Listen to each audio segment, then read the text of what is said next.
السلام علیکم ورحمۃ اللہ وبرکاتہ۔ الحمد للہ وکفا وسلام علی عبادہ الذین اصطفیٰ والتقى والعفاف والغنى اما بعد فاعوذ باللہ من الشیطان الرجیم بسم اللہ الرحمن الرحیم ومن احسن قولا ممن دعا الى اللہ وعمل صالحا وقال اننی من المسلمین صدق اللہ مولانا العظیم۔ اللہم صلی علی سیدنا و مولانا محمد وبارک وسلم کما تحب وترضى عدد ما تحب وترضى۔ اللہم صلی علی سیدنا و مولانا محمد وبارک وسلم کما تحب وترضى عدد ما تحب وترضى۔ اللہم صلی علی سیدنا و مولانا محمد وبارک وسلم کما تحب وترضى عدد ما تحب وترضى۔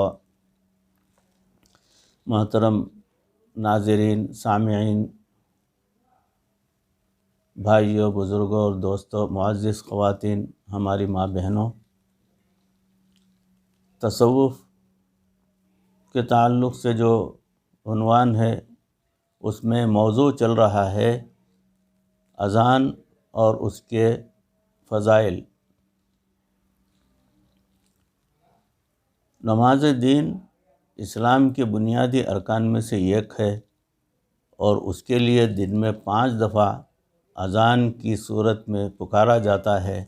آج اسی اذان سے متعلق کچھ باتیں آپ کی خدمت میں پیش کرنے کی کوشش کروں گا۔ اذان کا لغوی معنی ہے اعلان کرنا۔ اصطلاح میں اذان چند مخصوص کلمات کا نام ہے جن کے ذریعے لوگوں کو نماز کے لیے بلایا جاتا ہے۔ شروع میں چونکہ صحابہ کرام رضوان اللہ تعالی علیہم اجمعین کی تعداد تھوڑی تھی، اس لیے باجماعت نماز کے لیے وقت معینہ پر جمع ہونے میں کوئی دقت نہیں ہوتی تھی۔ البتہ جب صحابہ کرام کی تعداد بڑھتی جا رہی تھی تو وقت معینہ پر لوگوں کو باجماعت نماز کے لیے بلانے کے اہتمام کی ضرورت پیش آئی۔ چنانچہ نبی صلی اللہ علیہ وسلم اس سلسلے میں فکر مند تھے۔ اسی فکر کے تحت صحابہ کرام سے مشورہ کیا کہ نماز کے لیے لوگوں کو کیسے جمع کیا جائے۔ کسی نے کہا کہ نماز کے وقت ایک جھنڈا بلند کر دیا جائے، جو اس کو دیکھے گا وہ دوسرے کو خبر کر دے گا، لیکن یہ تجویز آپ کو پسند نہ آئی۔ کسی نے کہا کہ ایک نرسنگھا بنوا لیا جائے جیسا کہ یہودیوں کے ہاں ہوتا ہے۔ آپ نے اس کو بھی پسند نہ فرمایا اور فرمایا کہ یہ تو یہودیوں کا طریقہ ہے۔ پھر آپ صلی اللہ علیہ وسلم کے سامنے ناقوس کا ذکر کیا گیا تو آپ صلی اللہ علیہ وسلم نے فرمایا یہ نصارہ کا طریقہ ہے۔ ناقوس بجانا وہ ایک قسم کا کہ جو ہے ایک ترنم ہے، جیسے بیل رنگ ہوتا ہے، اس طریقے سے۔ اسی غور و فکر میں مجلس ختم ہوئی۔ عبداللہ بن زید رضی اللہ تعالیٰ عنہ ایک صحابی ہیں، وہ گھر واپس آئے، لیکن وہ اس فکر میں رہے جس میں رسول اللہ صلی اللہ علیہ وسلم تھے۔ ان کی اس فکر کی وجہ سے خواب میں انہیں اذان سکھا دی گئی۔ راوی کہتے ہیں کہ اگلے دن صبح کو انہوں نے نبی صلی اللہ علیہ وسلم کو خواب سے باخبر کیا اور کہا یا رسول اللہ صلی اللہ علیہ وسلم، میں خواب اور بیداری کی حالت میں تھا، ایک شخص آیا اور اس نے مجھے اذان سکھا کر چلا گیا۔ تو اذان اس نے سکھایا تو اس کو میں نے یاد رکھ لیا۔ راوی کہتے ہیں کہ عمر بن خطاب رضی اللہ تعالیٰ عنہ بھی اس سے پہلے اذان کو خواب میں دیکھ چکے تھے، مگر وہ چھپائے رکھے، اور عبداللہ بن زید رضی اللہ تعالیٰ عنہ کے 20 دن بعد خواب نبی صلی اللہ علیہ وسلم کے سامنے بیان کیا۔ آپ صلی اللہ علیہ وسلم نے پوچھا تمہیں بیان کرنے سے کس چیز نے روکے رکھا؟ انہوں نے جواب دیا کہ عبداللہ بن زید رضی اللہ تعالیٰ عنہ نے مجھ سے پہلے خواب بیان کر دیا، اس لیے بعد میں بیان کرنے میں مجھے شرم محسوس ہوئی۔ تب آپ صلی اللہ علیہ وسلم نے فرمایا، اے بلال اٹھو، اور جس طرح عبداللہ بن زید رضی اللہ تعالیٰ عنہ بتاتے ہیں وہ بتاتے جائیں گے، تم اسی طرح کرتے جاؤ۔ لہٰذا حضرت بلال رضی اللہ تعالیٰ عنہ نے اذان دی۔ یوں اذان کی ابتدا ہوئی۔ بارگاہ نبوت میں 4 حضرات نے مؤذن ہونے کا رتبہ پایا۔ ایک پہلا نمبر تو حضرت بلال رضی اللہ تعالیٰ عنہ تھے، ان کے بارے میں بہت سی باتیں معروف ہیں، اور دوسرے جو ہے حضرت ابو محذورہ رضی اللہ تعالیٰ عنہ تھے۔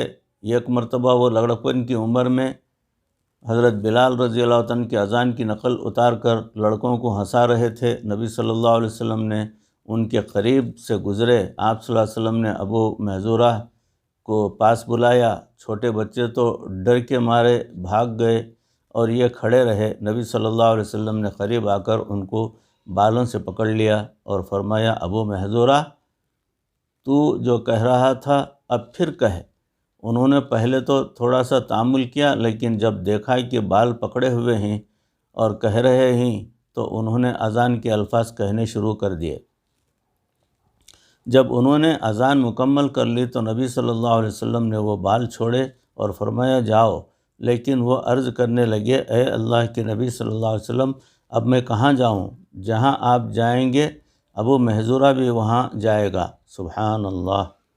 یہاں سے علماء نے ایک مسئلہ نکالا کہ اگر کوئی کافر اپنے ارادے سے اذان دے دے تو اس کے مسلمان ہونے کا حکم جاری کر دیا جائے گا۔ علماء کرام اسی طرح قرآن و حدیث کی باتوں میں سے مسائل اخذ کرتے ہیں، اسی کو تفقہ کہتے ہیں۔ یاد رکھیں کہ فقہا مسائل کے جواب بناتے نہیں بلکہ مسائل کے جواب بتاتے ہیں۔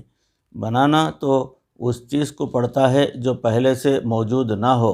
قرآن و حدیث کے اندر پہلے سے ہی مسائل کے جواب موجود ہوتے ہیں۔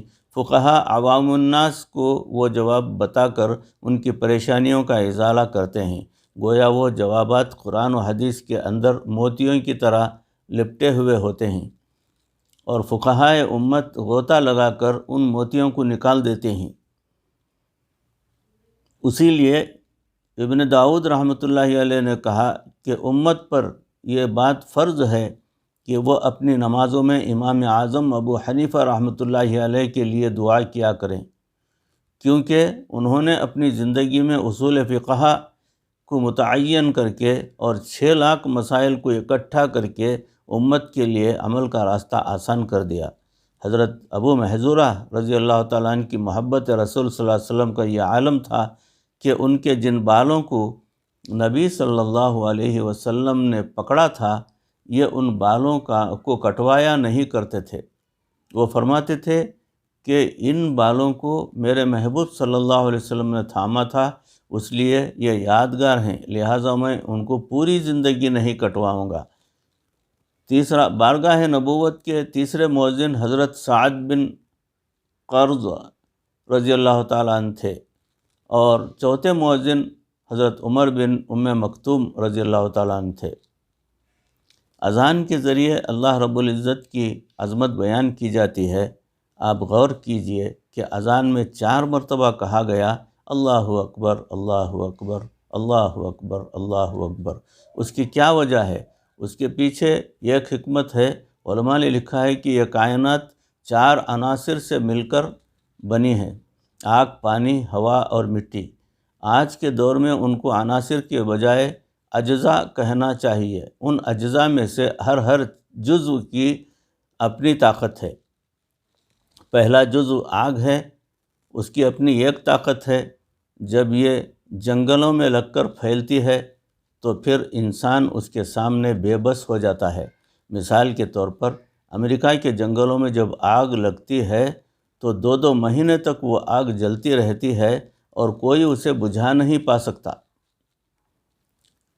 ہمارے ایک دوست فضائی سفر کر رہے تھے، سمندر کے اوپر سے گزرتے ہوئے انہوں نے دیکھا کہ نیچے آگ کے بڑے بڑے شعلے اٹھ رہے تھے۔ وہ بڑے حیران ہوئے کہ آگ کہاں سے آ گئی؟ انہوں نے اسٹاف سے پوچھا۔ اسٹاف نے کہا کہ کیپٹن سے پوچھ کر آتے ہیں۔ جب کیپٹن سے پوچھا تو اس نے بتایا کہ یہاں سمندر کے اندر تیل کے پیٹرول کا چشمہ ہے اور اس کے اوپر اس کی گیس ہے۔ ایک مرتبہ اس پر آسمانی بجلی گری اور اسے آگ لگ گئی۔ اب نیچے سے پیٹرول سپلائی ہو رہا ہے اور اوپر سے آگ لگی ہوئی ہے۔ اسے اب اللہ رب العزت ہی بجھا پائے گا، کیونکہ یہ بندوں کے بس کی بات نہیں ہے۔ ہم لوگ قزاقستان میں سفر کر رہے تھے۔ ایک جگہ سے گزرتے ہوئے ہم نے آگ کا ایک شعلہ دیکھا جو ہمارے حساب سے کئی فرلانگ اونچا تھا۔ بس یوں لگتا تھا جیسے آگ کا ایک کالم یعنی ستون ہے۔ ہم نے آگ کا اتنا بڑا کالم اپنی زندگی میں کبھی نہیں دیکھا تھا۔ میں نے ساتھ والے سے پوچھا کہ یہ کیا ماجرا ہے؟ اس نے کہا جی یہاں تیل کا کنواں کھودا گیا تھا، جب بالکل آخری مراحل میں تھا تو اس میں کسی ٹیکنیکل فالٹ کی وجہ سے آگ لگ گئی۔ اب نیچے سے پریشر سے تیل آ رہا ہے اور اس کو آگ لگی ہوئی ہے۔ 2 سال تک رشیا کی سپر پاور اس کو بجھانے کی کوشش کر رہی ہے۔ بالآخر 2 سال کے بعد تھک ہار کر انہوں نے پوری دنیا میں اعلان کروا دیا کہ اگر دنیا کا کوئی ملک اس آگ کو بجھانے میں مدد دے گا تو آگ بجھنے کے بعد جتنا تیل نکلے گا ہم اسے آدھا آدھا کر لیں گے، لیکن آج تک دنیا کا کوئی ملک اس کو نہیں بجھا سکا۔ بھائیوں، بزرگوں، دوستوں اور معزز سامعین، ہماری ماں بہنوں، موضوع چل رہا ہے، یہاں موقوف کرتا ہوں۔ انشاءاللہ اس کی اگلی کڑی اگلی مجلس میں آپ حضرات کے سپرد پیش کرنے کی کوشش کروں گا۔ پروردگار کہی سنی ان باتوں کو، اس عاجز کو بھی، آپ تمام کو بھی عمل کرنے کی توفیق عطا فرمائے۔ وآخر دعوانا ان الحمد للہ رب العالمین۔ السلام علیکم ورحمۃ اللہ وبرکاتہ۔